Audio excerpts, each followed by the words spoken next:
Hey, folks, before we begin today's episode, we have a new book announcement. My friend Dr. Robin Sargent, the founder of Idle Courses Academy, is writing a new instructional design book called The Do It Messy Approach, a step-by-step guide for instructional designers and online learning developers. I was fortunate enough to be one of the early readers of Robin's new book, and I have to say, it's awesome. Robin writes in a clear and concise way that's simple to follow and enjoyable to read. Now, you might be asking, who should read this book? It's obviously tailored for newbies. However, I will say that experienced instructional designers should also check this out. As a senior instructional designer myself, I love to hear about other perspectives and seeing what I can pick up to add to my toolkit. And I'm sure you can do the exact same. Join the waitlist today to read 15 pages of the book right now and get a 20% discount when the book officially launches. While there isn't a hard date yet for the book release, Robin told me around June is when it's coming out, so you can expect it in just a couple of weeks, potentially in a couple of weeks. So sign up for the waitlist today by going to idlecourses.com/book. That's idlecourses.com/book, and I'll be sure to put the link in the show description for today's episode. And now, let's start the show. Hey folks, and welcome on in to another episode of the podcast. My name is Dr. Luke Hobson. I'm a senior instructional designer and the author of the book, What I Wish I Knew Before Becoming an Instructional Designer. I love talking about instructional design and sharing what I know with folks like yourself. And you can find all of my content over at drlukehobson.com. So, I have an idea. I think I can make my normal podcast episodes on YouTube and vice versa.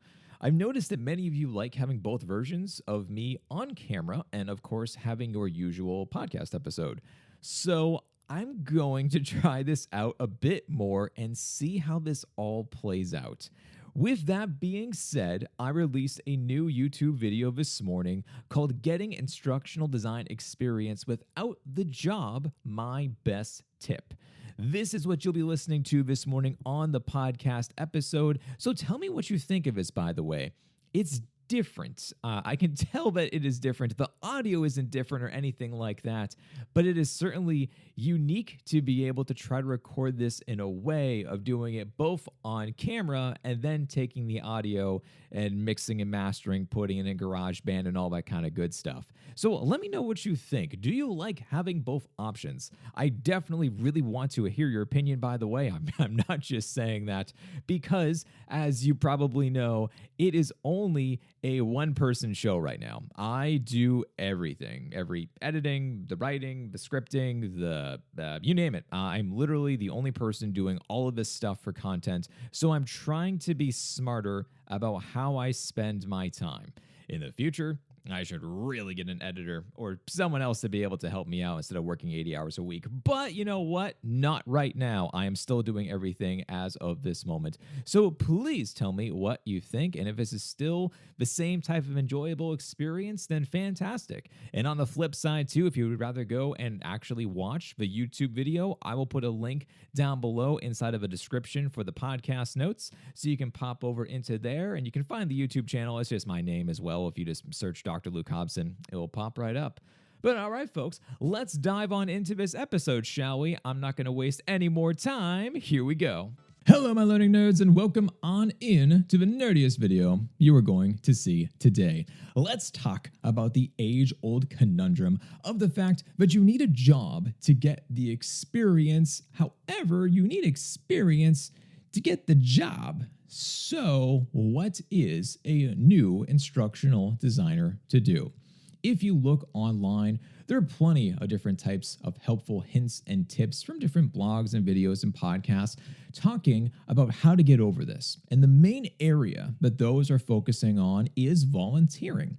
Now, that makes plenty of sense to me to be able to volunteer your time, your services as an instructional designer. And in return, you are going to be gaining experience, but also you're going to be able to use what you have done for your portfolio. So for applying to other jobs, not only do you have experience, but now, of course, you're able to highlight what you have actually done. But I am seeing something that I would not advise people to do.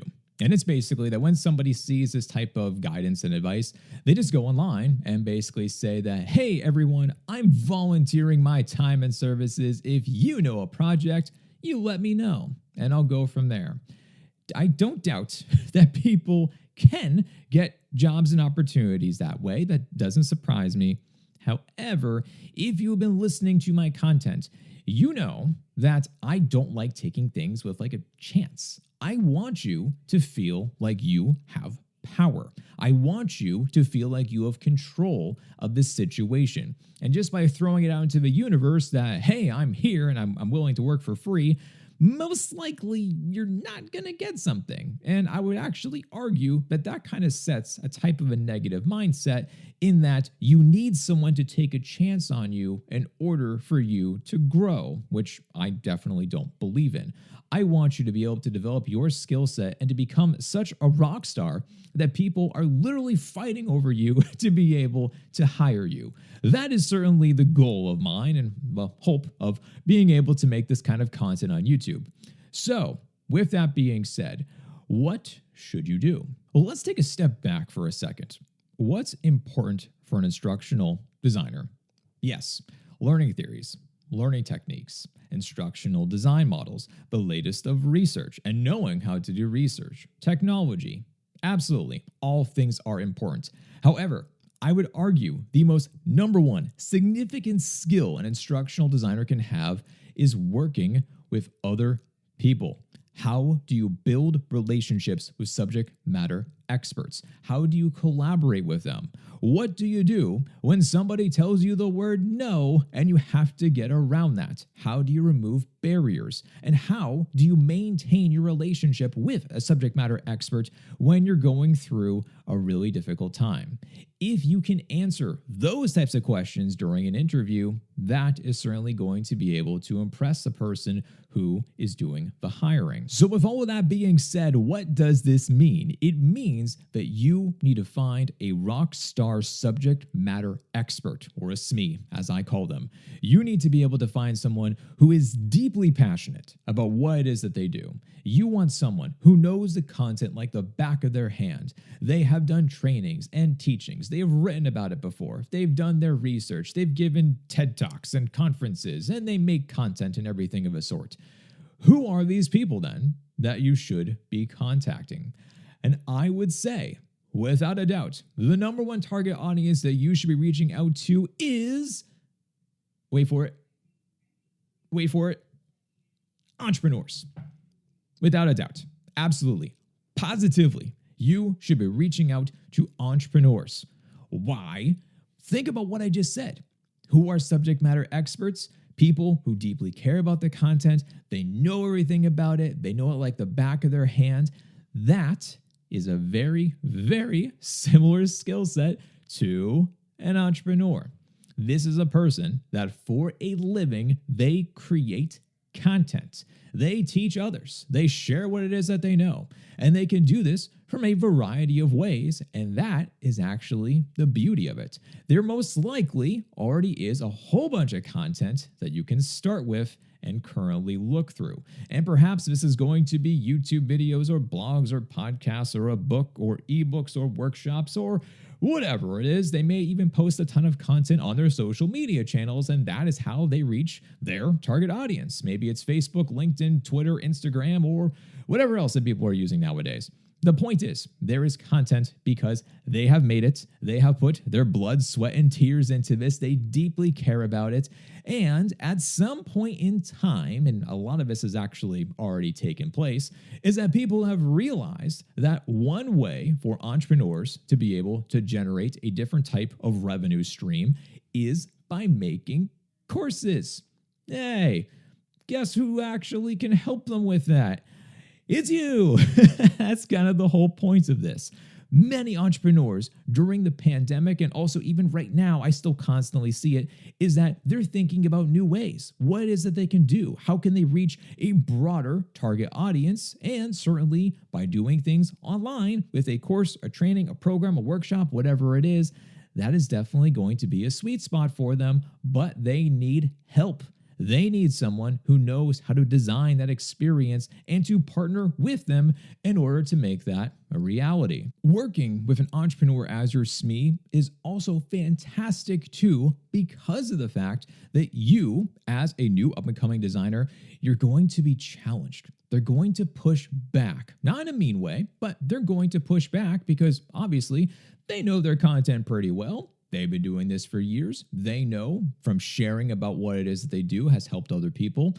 So when you bring up an idea, they're going to want to know why. Why is this important? Does this really make a difference if we do it like this compared to this? What do you mean we have to build in practice activities? What do you mean we need assessments? Like what is this stuff? And certainly, this is where you can come in and really make everything shine. Now, obviously, if you're going through all of this and you're getting this experience by having somebody question what it is that you do and trying to figure out ways of how you're able to overcome the word no, because instructional designers, by far, we are negotiators, we are influencers, we're persuaders. Because when somebody says no, but we are going to be able to defend our reasoning, we're going to be able to take a stand and say like, you know what, actually, it really does need to happen. And here's why. Let me tell you about my side of the story. That type of strategy involved with working with someone else and trying to be able to either meet them in the middle or take things into a different direction that perhaps this person never thought about before, it takes quite a bit of skill to do. And I guarantee that you're going to have an interview question that's going to be asking you about working with challenging SMEs, and of course, by being able to work with somebody who, once again, knows their content like the back of their hand and they feel like potentially they know what's going to always be best. Well, this is going to give you the type of experience to be able to explain more about that and, of course, to tell your story. With entrepreneurs, by the way, I can think of 3 different cases that you are going to be potentially facing if you go down this road. The first is that you are going to be literally starting from scratch. They have nothing so far from any form of training program, course, workshop, literally no product that exists out there. It's all strictly content, and they need your help.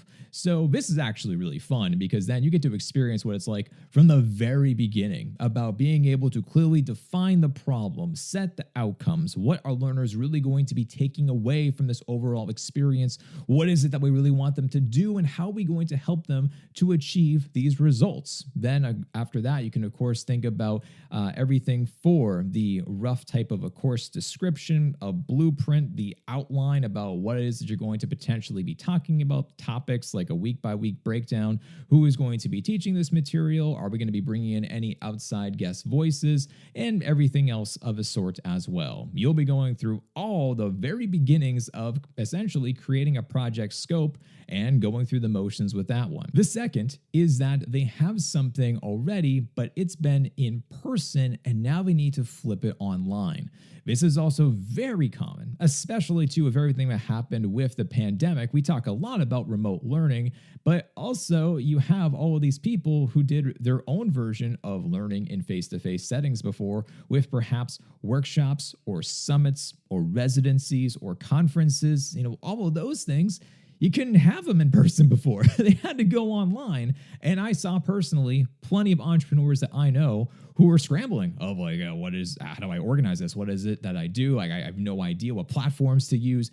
There was many questions that were flying out of entrepreneurs trying to be able to figure this all out. And potentially, this is something that you can do with being able to take an existing type of course, training, program, workshop, and being able to flip this into the online version and to transform it, to make it even better, to provide even different experiences than perhaps the entrepreneur, or our SME in this case, never really thought about it from that type of stance before. And the last thing that you might encounter is that they already have an online course, but it could be made better.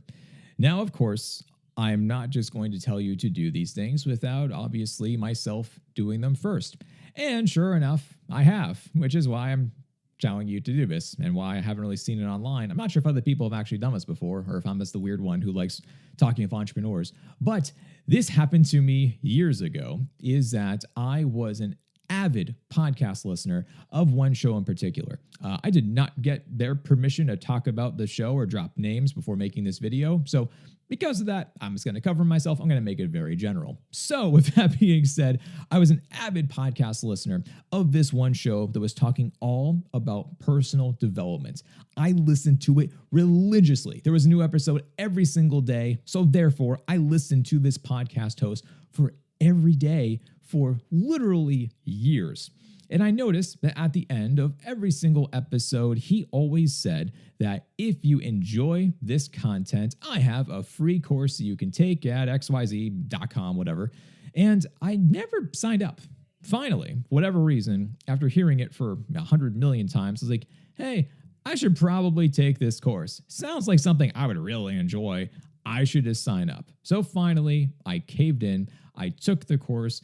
And what I noticed was that the content was good inside of everything, but I wouldn't call it a course.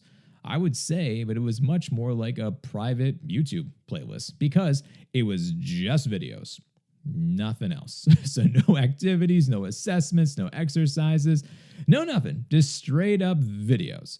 The only thing that I had though was that there was a way for you to put in a comment at the bottom. And what I noticed is that other people were commenting down below. And for one of the topics in particular, it was talking about personal development with networking.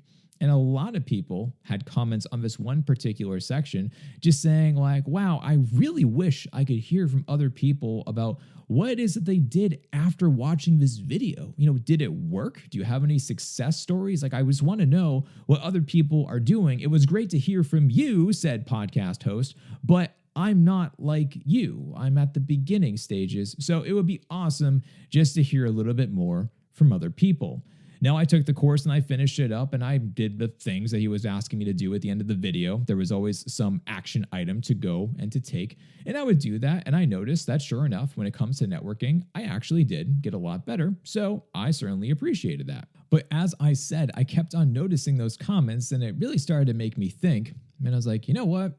Could I reach out to him and just to say, hey, I absolutely love this course. I would love to work with you on it a little bit more. And maybe he'd say yes. So that is exactly what I did. I wrote to him in an email and I basically something along the lines of, hey, super awesome podcast host. I have been an avid fan and listener for years. I listen every single day. I just took your course. It was awesome. I learned so much. I noticed, though, that a couple of other people kept on mentioning comments down below about how they would love to see other examples and different types of things. And this actually got me thinking, and why I'm reaching out to you. I'm an instructional designer, which means that I could work with somebody like yourself to be able to create an online learning experience that people are truly going to enjoy.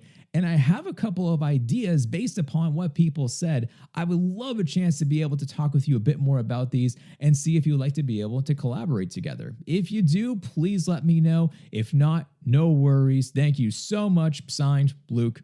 End of the email right there. A week went by. And then to my surprise, sure enough, I got an email in my inbox from him and my jaw hit the floor. It was really weird because I've been listening to him for years and I never once made contact with him, which is kind of strange, but you know what?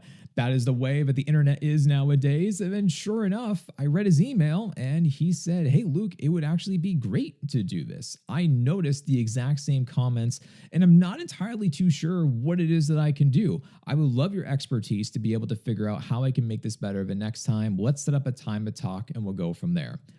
Could not believe that. It's like, oh my God, let's go. I am ready. Let's do this. And sure enough, we started to work together. And it was so interesting because it actually tested my skill set with how I was going to be explaining things as an instructional designer. So to give you an example, with one of the parts of the networking section of that course, it said in there to be able to go and do a type of cold outreach to a former colleague or friend and basically check in with them. Let them know that you're around and that if you can able to help them out within any way, shape, or form, let them know. It basically just going out and letting them know that, like, hey, it'd be great to catch up with you. If there's anything I can help you out within my own personal bubble, love to be able to see what I can do for you. Now, for me, this wasn't awkward because of the fact that I'm an extrovert. I have no problem with getting on the phone, calling a person and saying, hey, how's it going? It's been years. How you been? What is it that you do nowadays? Oh, you do things within the online world? I design online courses. Let's chat sometime. There you go. So that's kind of how it worked for me years ago when I did that. Obviously, nowadays, I would explain my role a little bit better, but that's what I said years ago. So for me, this was absolutely no problem.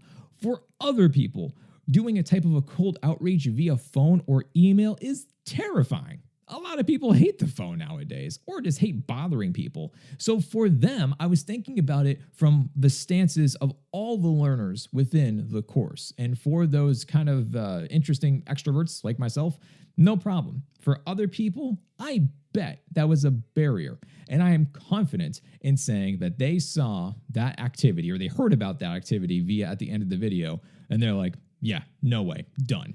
I'm definitely not doing this. So my suggestion to him was to actually be able to have some form, some way to allow people to be able to practice this before doing it. So this could be something like writing out a script ahead of time about what you're going to say to this person on the phone and imagining how the conversation was going to go, or potentially drafting up an email. And it doesn't go anywhere. You're just literally making an email. And then once you are imagining yourself sending that email or making that phone call, how did it make you feel? Is there anything that potentially you thought about afterwards that might come up that you can figure out exactly how are you going to tackle this now before actually making that real phone call or sending over that real email? So I sent that over to him as a suggestion about making this type of practice activity and this type of reflection. And what he wrote back to me was this like, hey, Luke, so I'm not trying to argue, but doesn't it make a lot more sense to make people just go and do this in the real world? Why do they need to practice this? It seems really simple. And then that was my chance to be able to explain it in a different way and to also defend my reasoning for why I said what I said, which basically was this like, hey, I absolutely understand your point of view. I'm just like you. I'm also an extrovert. This is nothing to me. But for other different types of learners out here who are coming into this with a brand new set of eyes when it comes to networking, they've never done this before. I am confident in telling you that someone sees that activity and they quit your course, or they just skip it entirely and they just rush all the way until the end and they feel like it's not meant for them. So they disconnect. They're not going to resonate with the content. When I said that back to him, he's like, oh yeah, that makes a lot of sense. Okay, let's do it your way. I can see your point about that one. I know some introvert types of friends and I can actually see where it is you're coming from. So that, as an instructional designer, pushed my limits and allowed me to think about things a little bit differently. And then again, of course, from here on afterwards, if somebody asked me about a time that I worked with a subject matter expert, and if they were able to push back, what was my response? If that was something like an interview question, well, hey, I had this experience. I could tell this story, and I can let people know a little bit more about my world and how I actually solved this type of problem. And if you're looking for another example about this, all you need to do is listen to the last podcast episode with Side and Eric, and they talked about their relationship of working together to being able to create a new type of series of courses about using LinkedIn effectively, where Side reached out to Eric, the entrepreneur, basically saying, hey, I have been following you for a while. I absolutely love what it is that you're doing. I need to be able to develop my skill set a bit more and showcase that in my portfolio. You have plenty of awesome stuff. I have some great ideas for us to be able to work together. What do you say? Could we actually do this? Now, obviously, I am shortening their version of a story, and they can tell it a lot more and way better within the entire podcast episode for you to listen to. But it's another case of an aspiring instructional designer reaching out to someone within the entrepreneur space and making something happen. And I'm sure now the last thing you're thinking about, if you've been watching this entire video, is cool, Luke, I'm on board. I'm going to be doing this. Oh, by the way, where do I contact entrepreneurs? And honestly, that is a great question. This very much does depend upon what it is you are trying to do, because entrepreneurs do live in different areas. First and foremost, I would absolutely just go onto LinkedIn first. I guarantee that within your network, you are probably following someone who is an entrepreneur, and maybe they don't outright say that they are an entrepreneur, but you can just see from what it is that they post, what it is they do, and what they talk about. You're like, there's a lot of entrepreneurship qualities in there. I bet I can work with this person and have them be my subject matter expert. So certainly LinkedIn, I would go into there first. And even if you just wanted to go into the search bar on LinkedIn and type in the word entrepreneur and educator or some other combination of those words, I bet something is going to pop up, and a lot of different people are going to pop up within the entrepreneurship field. Now, also one thing I wanted to mention as well too is that if you are going to be, let's say, like shooting for the moon and the stars and reaching out to a person that has like 5 million followers or subscribers, you're probably not going to hear from them. It's just most likely not going to happen. So definitely reach out for somebody who perhaps you have been following for a while. You can give that type of testimony, like I said in my email, about how you've been following them for a while. You've been listening to them for quite a bit of time. You love what it is that they do, but making sure that it's not someone who is going to become the world's greatest entrepreneur, who I don't know who it is. But the point is that don't shoot for the moon and the stars right away. Reach out for people who are a little bit more at your level. That does make a lot more sense, because therefore you are going to most likely get a better response back. But also think about this from your point of view. What content do you consume? Like right now, if you were to go on your phone and look up either podcasts or YouTube videos or whatever it is that you do in your downtime, just figure out, who do you actually listen to? Where do you spend that type of free time? I guarantee that you're going to be able to say, like, actually, I've been following this account on Instagram for a long time about cooking or about plants or gardening, or maybe about learning a different language or something else along those lines. And whether it's Facebook, LinkedIn, Twitter, Instagram, whatever it is, I am sure that you are currently following somebody who is thinking about making online courses and programs, and they need help. And all it's going to take is to have the right person reach out to them, talk about it, and then make it happen. And of course, you can absolutely ask around within your network, within your colleagues and with your friends, within your inner circle, and see if there are any entrepreneurs that perhaps they know or are entrepreneurs themselves, and bring up the idea. Whatever way works for you, just go, give it a try, and I bet it can lead to something that's going to be pretty awesome. Well, hey folks, that is all I have for you today. If you would be so kind, go down into the comments section and talk about your favorite tip when it comes to gaining experience for other new instructional designers to read about. Do all the typical YouTube stuff that people always say of like, comment, subscribe, and all that other good jazz. But hey, you know what? At the end of the day, stay nerdy out there. Talk to you next time.